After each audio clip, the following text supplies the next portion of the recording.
오늘은 공과 사 구분에 대해서 생각해 보겠습니다. 중국의 사상인 유교에 세뇌된 사람들은 군사부 일체라는 말을 좋아합니다.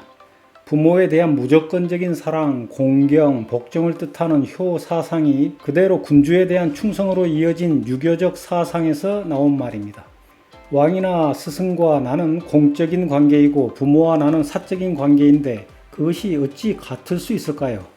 국가에 대한 충성은 공적인 영역이고 부모에 대한 효도는 사적인 영역인데 충효라고 묶어서 한 단어로 사용하게 되면 공과 사를 혼동하게 됩니다. 그래서 나는 군사부 일체와 한 묶음짜리 충효라는 말을 민주주의 사회를 어지럽히는 쓰레기라고 생각합니다. 나는 공적인 모임에서는 직함을 부르지만 사적인 모임에서는 상대의 직함을 부르는 것을 좋아하지 않습니다. 사적인 모임에서 나보다 젊은 사람에게는 후배님이라 부르고 나보다 늙은 사람에게는 선배님이라 부릅니다. 하지만 사석에서도 직함을 불러달라고 요구하면 나는 당연히 그렇게 해드립니다. 벤저민 프랭클린이 말했습니다. 자기는 햄버거를 좋아하지만 물고기는 지렁이를 좋아하기 때문에 낚시 바늘에 지렁이를 끼운다고요. 진정 그대가 원하신다면 진정 그대가 원하신다면 나도 내가 좋아하는 것을 포기하고 그대가 좋아하는 지렁이 같은 직함으로 불러드리겠어요. 로마의 영웅 카이사르는 평생 동안 공적으로는 금욕주의자였지만 사적으로는 쾌락주의자였다고 합니다. 카이사르가 지금의 대한민국에서 활동한다면 어떻게 될까요? 그의 탁월한 능력을 공직에서 발휘할 수 있을까요? 아니면 공과 사를 구분하지 못하는 사이비 기자들에게 순식간에 난도질당하고 매장당할까요? 공적으로 금욕주의자도 아니었고 사적으로 쾌락주의자였던 한국의 어느 대통령은 국민의 세금으로 관리되던 장소에서 여대생들을 끼고 양주를 마시며 놀았으니 카이사르와는 다르게 공과 사를 전혀 구분하지 못하는 사람이었습니다. 나는 이런 말을 들으면 토가 나옵니다. 직장을 내 집처럼, 직장 동료를 내 가족처럼. 내가 경영했던 회사에서는 그따위 말을 꺼낸 적이 한 번도 없었습니다. 왜냐하면 직장은 가정이 아니기 때문입니다. 직장은 공적인 영역이고 가정은 사적인 영역이기 때문입니다. 계약에 의한 공적인 직장의 인간관계와 가부장제 유교의 가족관계를 혼동하여 공과 사를 구분하지 못하기 때문에 직장 내에서 인권유린이 발생합니다. 드라마 속 가족의 식사 자리에서 아내가 남편을 회장님으로 부르는 것을 보고 토할 뻔했던 적이 있습니다. 자녀들이 아버지를 아버지라 부르지 못하고 회장님이라 부르고 회사 직원도 아닌 가사 도우미가 그자를 회장님이라 부르는 것을 볼 때마다 역겨움을 느꼈습니다. 그런 가족과 가사 도우미가 어떻게 공과 사를 구분하겠습니까? 오그 만디노의 작품 아카바의 선물에 이런 대목이 나옵니다. 사교적으로 성공한 날이 사업상으로는 실패를 한 날이다. 위 글을 커다란 글씨체로 이 책에 찍을 수 있다면 얼마나 좋을까. 당신은 이 말을 영원히 잊지 말기를 바란다. 사교적으로 성공한 날이란 사적인 인간관계가 맺어진 날입니다. 정을 나눠버린 날입니다. 오그 만디노는 그날을 사업상으로는 실패한 날이라고 단정했어요. 왜냐하면 사업가들에겐 친구가 아닌 비즈니스 파트너, 정이 아닌 거래가 필요하기 때문입니다.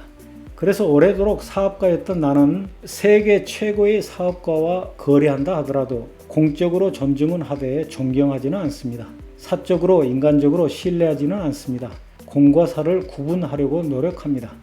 회사 밖에서 업무를 협의하는 자리가 아닌 곳에서 서로의 직함을 부르는 것도 웃기는 일입니다. 회사 밖에서 나는 그냥 나이지 사장이나 회장이 아니기 때문입니다.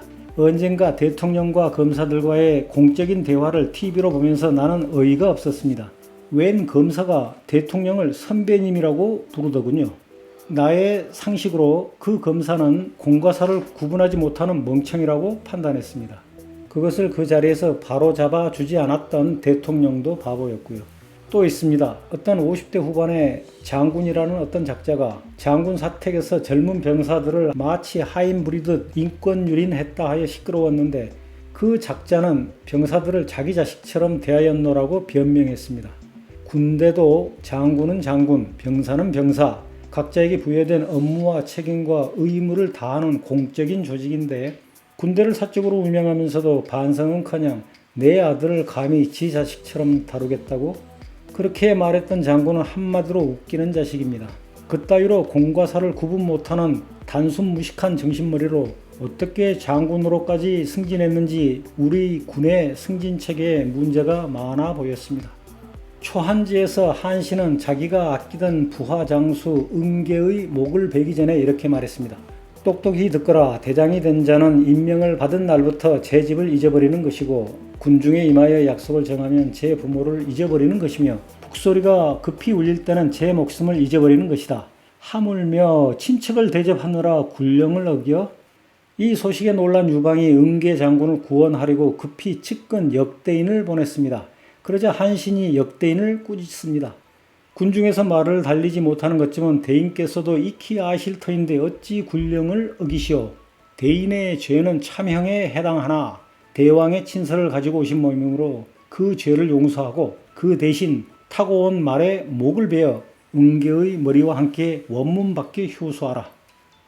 공적인 직권을 사적인 이해관계에 남용하는 회사 사장과 임원들, 장군들과 장교들, 검찰과 경찰들, 판사들, 공무원들의 직함을 베어 광화문 밖에 매다는 것을 나는 보고 싶습니다.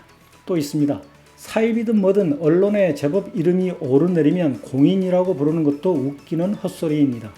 사장과 임직원들이 회사 업무를 하는 동안 그들 모두는 공인입니다.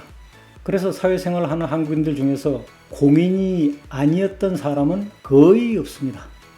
한편 나와 이 채널을 시청해 주시는 여러분들을 포함한 대통령과 국회의원, 장차관, 공무원들이 화장실에서 똥을 싸는 동안 우리 모두는 사인입니다.